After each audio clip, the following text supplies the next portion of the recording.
¿Sabías que detrás del rostro angelical de la niña más retratada del barroco se escondía un destino escrito con tinta de sangre y ambición? La infanta Margarita Teresa de Austria fue inmortal en lienzo, pero frágil en carne. Sus pinceles la hicieron eterna, sus parientes la hicieron mortal. Suscríbete si quieres descubrir los secretos que las coronas ocultan y dale like para que más gente despierte a la verdad. La primera vez que la corte vio a Margarita apenas balbuceaba, sin embargo, ya cargaba siglos de pactos sellados entre tíos y sobrinas.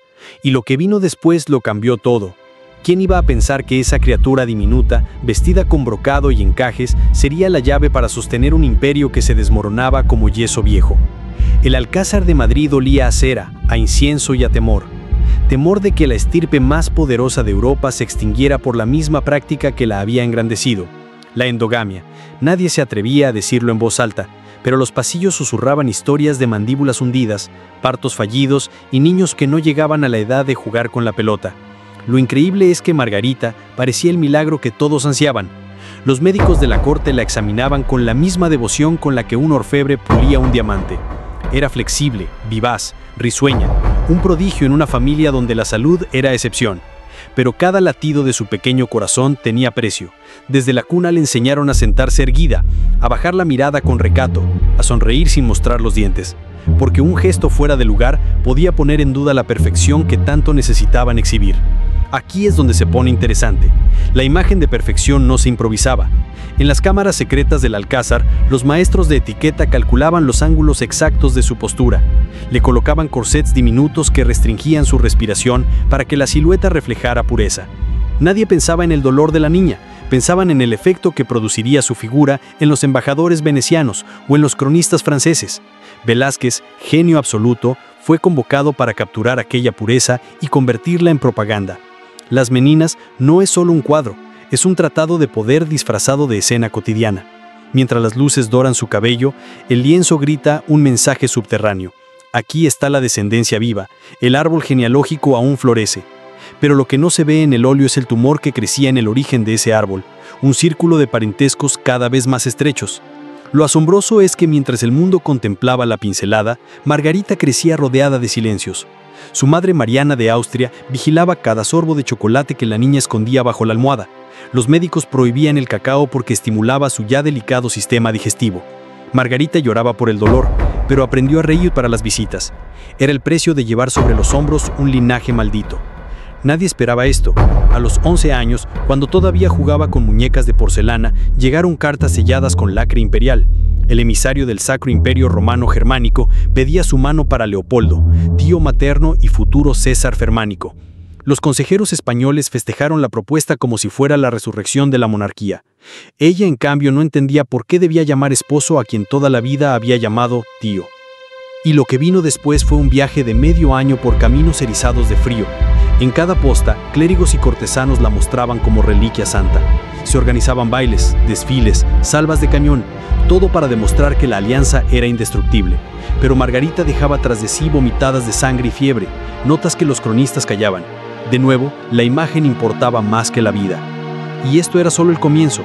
Viena la recibió con fuegos artificiales, música de cornetas y promesas de dicha.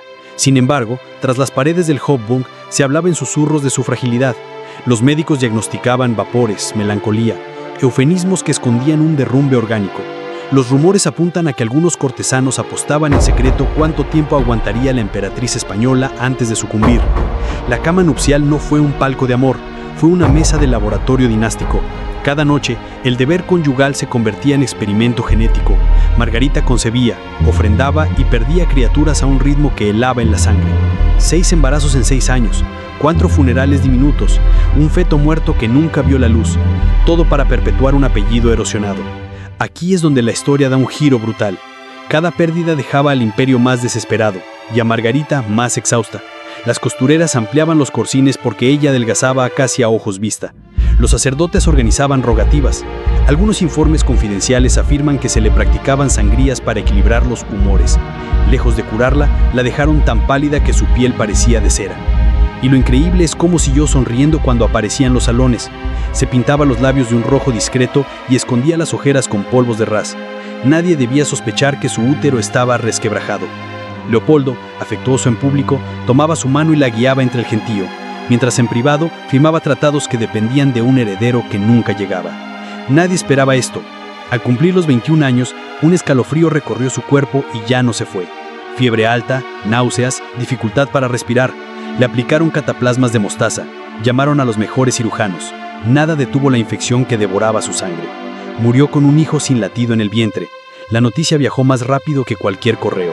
La infanta de las Meninas, la joya de los Habsburgo, se había apagado. Y lo que vino después lo cambió todo. Su única hija viva, María Antonia, heredó la carga de sostener 2 imperios. Las cartas describen a la niña jugando entre sombras de luto, ignorante aún de que su destino sería igualmente cruel. La casaron con el gran delfín francés para sellar la paz, pero la paz se quebró. María Antonia tuvo 3 hijos, murió joven, y su primogénito, José Fernando, falleció antes de soplar 7 velas. Algunos informes afirman que pudo haber veneno, otros hablan de debilidad congénita. El resultado fue el mismo. La raíz de Margarita se cortó y Europa ardió en la Guerra de Sucesión. Lo fascinante es cómo la propaganda siguió viva aunque la protagonista yacía en la cripta imperial. Las copias de sus retratos adornaron palacios de Madrid, Viena, Innsbruck. Eran recordatorios de la gloria que fue y del desastre que se avecinaba. Pero nadie preguntaba por el dolor de la niña, por el silencio de la mujer, por la sangre derramada en la oscuridad. Aquí es donde se pone interesante. La genética que mató a Margarita se convirtió en caso de estudio 3 siglos después. Investigadores modernos analizaron árboles genealógicos y concluyeron que el coeficiente de consanguinidad de los Habsburgo españoles sobrepasaba el 0.25, nivel equiparable al cruce entre hermanos. Lo que para la época era una estrategia de poder, hoy sería un experimento prohibido.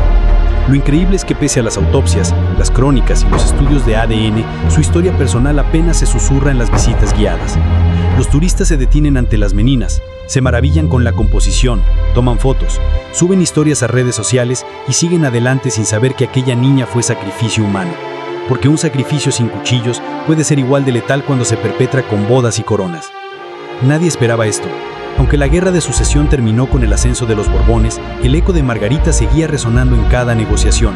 Felipe V, primer Borbón en España, justificó su legitimidad recordando su parentesco, lejano pero real, con la malograda infanta. Su imagen, una vez más, sirvió de moneda política. Y lo que vino después aún te puede helar la sangre. Cuando los restos de Margarita fueron exhumados en el siglo XIX durante reformas en la cripta imperial, los anatomistas describieron un esqueleto de estatura baja, con pelvis nestra y signos de desnutrición crónica. Ningún monumento lo cuenta, ningún museo lo narra. La historia oficial prefiere la gloria de los cuadros a la miseria del cadáver. Lo asombroso es que, pese a todo, Margarita dejó una lección que se repite en cada salón de espejos donde se decide el destino de un pueblo. Cuando la imagen importa más que la vida, la tragedia se vuelve costumbre. Por eso hoy te susurro su historia, para que no quede enterrada entre genealogías ni vitrinas doradas. Ahora imagina por un segundo a esa niña inclinándose ante una corte que no la escuchaba. Imagina sus rodillas temblando bajo el peso de una falda de 30 kilos. Imagina sus pulmones comprimidos por un corset mientras el maestro de cámara le ordena: no pestañees. Es en esa quietud forzada donde se gesta la tragedia. Lo increíble es que el destino de Margarita no fue excepción. En las cortes europeas del 17 se multiplicaban los matrimonios consanguíneos. Portugal, Francia, incluso algunos principados italianos. Pero los Habsburgo llevaron la práctica al extremo. Un linaje que se curvaba sobre sí mismo como serpiente que devora su cola. Los rumores apuntan a que la superstición se mezclaba con la política. Cuanto más pura la sangre, más cercana a la voluntad de Dios. Aunque la realidad mostraba niños frágiles y reyes estériles. Nadie esperaba esto. El hermano menor de Margarita, Carlos II, nació con tal fragilidad que alzarlo sin almohadones era peligroso. Su mandíbula prognata llegó a ser caricatura de sí misma. Algunos embajadores franceses lo describían como un cuerpo que respira por milagro. Y sin embargo, en sus apuentos colgaba un retrato de Margarita sonriendo, recordatorio de una estabilidad que nunca existió. Y lo que vino después desembocó en guerras, tratados, alianzas rotas, todo porque las élites se aferraron al espejismo de la pureza. Cuando muere el último Habsburgo español, las grandes potencias se abalanzan sobre el mapa como lobos. El testamento, reescrito entre suspiros, mencionaba derechos que provenían de Margarita. Ella, muerta a los 21 años, aún firmaba con su sombra. La corte de Viena continuó celebrando bailes, pero la música sonaba a lamento. Cada vals recordaba la voz suave de la emperatriz Nina, apagada tempranamente. Leopoldo, dicen las crónicas, guardó durante años un mechón de su cabello. Algunos informes afirman que evitaba pasar por el pasillo donde había sonado su última tos. El emperador, victorioso en el frente contra los otomanos, fue derrotado por una ausencia. Lo fascinante es cómo la iconografía perpetuó el engaño. Las copias del retrato de Margarita aumentaron tras su muerte.